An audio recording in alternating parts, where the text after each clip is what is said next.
I broke no contact with my awful family, thinking things might be different this time around, but it's been worse than ever and I have nowhere to go. I just need to vent about this because I am incredibly depressed and I feel so alone. I went no contact with my family when I first left for college at 18. It lasted 2 years and then it eventually went low contact because I felt guilty about not talking to them. My mom was extremely abusive. She would strangle us, punch us in our backs, etc. You know how it goes. She never physically abused us when our dad was around, but the verbal abuse was enough to make him consider leaving her. Because of this, I have severe depression and PTSD and I had to go on medical leave from college. My mom begged me to come home for around 2 months before I gave in. I missed having a family and I am so stupid for being weak and giving in. Since I've been back, my mom has been doing weird things. She'll want me to get drunk with her, but I really can't drink alcohol because I'm on Celexa. When I refuse to drink, she'll give me the silent treatment for a few days. I'm always getting the silent treatment and it hurts. Today my mom asked me if I wanted to just live here and not go back to school. That made no sense. Why would I want to not complete my education? Also, I don't like the constant silent treatment, so I don't like being here. I told her that I'd rather go back to school, and she started yelling about how I can just go to the community college here. She started crying about how I didn't love her and my dad told her to stop being so dramatic. My sister came in and asked what happened. When my mom told her, she didn't say anything and just went on her laptop. For some context about my twin sister, she is beyond crazy. She once stalked a man for 6 months because the guy told him that she didn't know what she was talking about and should shut up. She found this guy's identity from a few Reddit comments and started physically mailing him things with death threats. She signed his Reddit username to everything. If I knew she had done this, I wouldn't have come here. My sister then sent me a PM on Reddit that said, "You dumb bitch. I hate you so much. You're a piece of trash and I'm glad you were SA'd. No one loves you and no one ever will, and how effing dare you make my mom upset. She has been kind to you and all she wanted was for you to stay here. You're never going to be anything and I know you've been feeling suicidal, so why stop feeling that way and just go unalive yourself? No one will care. Your boyfriend broke up with you last year and I think that just goes to show that no one cares about you. I hope you get SA'd again, but I should stop talking before you call the cops on me like you used to do to mom when we were kids. There's so much I'd love to say to you, but I don't want you to go snitching and I don't want to be a bully." As soon as I saw that, I started crying and I told my dad. He said my sister was totally out of line, but he can't discipline her because if that's how she feels, she is entitled to feel that way. My mom came in and saw me crying and started laughing uncontrollably. I asked my sister why she would do something like this when I have only been nice to her. I sent her like $400 a month when I was in school because my parents are so poor. I deleted my account immediately and my sister said that she found my account because she snooped around on my laptop when I was out of the house. All my dad had to say about this is that it wasn't nice. I have no idea how to cope with this. My cousin said that I can move in with them next month when they get back in the country, but that's such a long time away. First update, 10 days later, my hands are shaking, but I am on the way to a domestic violence shelter. I am very afraid.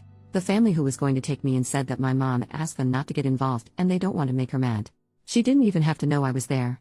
My entire family has known about the abuse and they tell me it's awful but have never done anything. Not a single thing. I look a mess because it all happened fast. An object was thrown at me and nasty things were said. My life was threatened. I didn't even have time to shower yet. I am at the emergency room getting my medicine. The shelter is paying for it. I'm afraid of getting judged because I actually rolled out of bed and look so awful. But I had to escape. The shelter only gives me 30 days, so at my job interview I think I'll be honest and tell them I really need the job because I'm in a shelter. It's at a cinema, so that would be nice. My friend and her parents live in my college town and said I could stay there. I just have to buy my ticket. Thanks for the encouragement and I hope things will be okay for me. Edit. My dad keeps sending me texts telling me to call him immediately. I am not going to do that. Final update. Wow, so it's been nearly 3 years since I posted on this forum, desperate for help. For some reason, these posts just popped into my head after all this time, and rereading them I just want to hug my former self because I had forgotten how bad things were. I also want to hug all of you for helping me. I wrote down the advice you gave me and I used it. I really did. I may be a little vague to continue to preserve my identity. So here goes the last update to this saga. And it's a happy one. The shelter that I stayed in was very nice and brand new. The staff told me how cramped the other one was, so I'm very lucky that I arrived when I did. After the first day, my nerves relaxed and I could just breathe. There were about 7 other women there and we each had our room with a nice bathroom. I was the youngest there and the other women gave me advice about life and they even did my makeup for interviews. We each took turns cooking, per the rules, and we developed a nice bond. The staff was so amazing and they also talked to me about life. I felt so safe at this place because of the security. Oh, I almost forgot. A church group came to give quilts they had made for us and I still have mine. Sometimes I snuggle with it and think of how far I've come. I love that quilt and I wash it very carefully. We also had group and individual therapy which really helped. I know every shelter experience isn't like this, but please don't be afraid to just leave when things get bad. Family abuse counts as domestic violence. I was able to find a job that paid more than the movie theater offered, and I told them that I didn't plan on going back to school in the future. Yes, it was a lie, but there was no way I could afford rent by working at a movie theater. I decided to look for my own place instead of just staying with a friend that offered because I needed stability, and if things got bad, I didn't really have a support net and would have to start over. I had no reason to think things would go bad, but after leaving such a bad situation, I guess nothing felt secure for me anymore. I rented a room and my roommate was never home because he was a truck driver. I didn't feel very comfortable staying with an older man I didn't know, but I had very few options. He was very nice, and because our schedules never aligned, we left each other goodbye notes since we couldn't do it in person. I still have his note.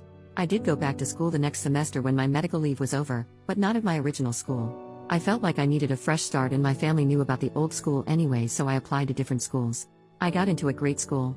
I told my story, of everything I had survived, in the essay. When my sister told me that I wasn't going to be anything, she was wrong. And I think she knew she was wrong in her assessment of me. I graduated this year and I have stability that I've never known before.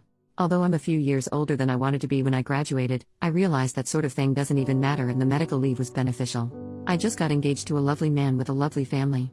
They always tell me they're my family, and I'm so close with my future mother-in-law. It still feels weird. I had food poisoning for the first time a few days ago, and my fiancé left the house at 2 a.m. to get Pedialyte just to make sure I was hydrated. And when I felt like I was never leaving the bathroom, he told me he was going to make lentil soup for me. I didn't have to ask or even say anything. When I was a kid and vomiting blood, my mom told me to go back to sleep. It feels nice to be treated this way, and sometimes I catch myself saying, "You don't have to," when he tries to do something nice to me. Anyway, he has 6 siblings and they're like the siblings I never had. I learned to value myself and put myself first. I wasn't loved as a child, and so I do things for myself that I didn't get. No one made me feel special, so I do it myself. I make it a point to buy flowers for myself weekly. A therapist recommended this to me, and it makes a difference. No one cared that I was sick as a child, so I make sure that I rest and relax without disruptions when I'm sick. No one valued my personal time or space, so I have days where I don't even answer my phone and just spend time with myself. Things like that. Thanks again to everyone. When I made that last update, I was crying and I really didn't think I was going to be okay. I was headed to a shelter with a 30-day stay, and I thought there was no way anything beneficial could happen in 30 days. I was very depressed and hopeless, and I had no idea things would have gone in such a positive direction. I'm so beyond thankful.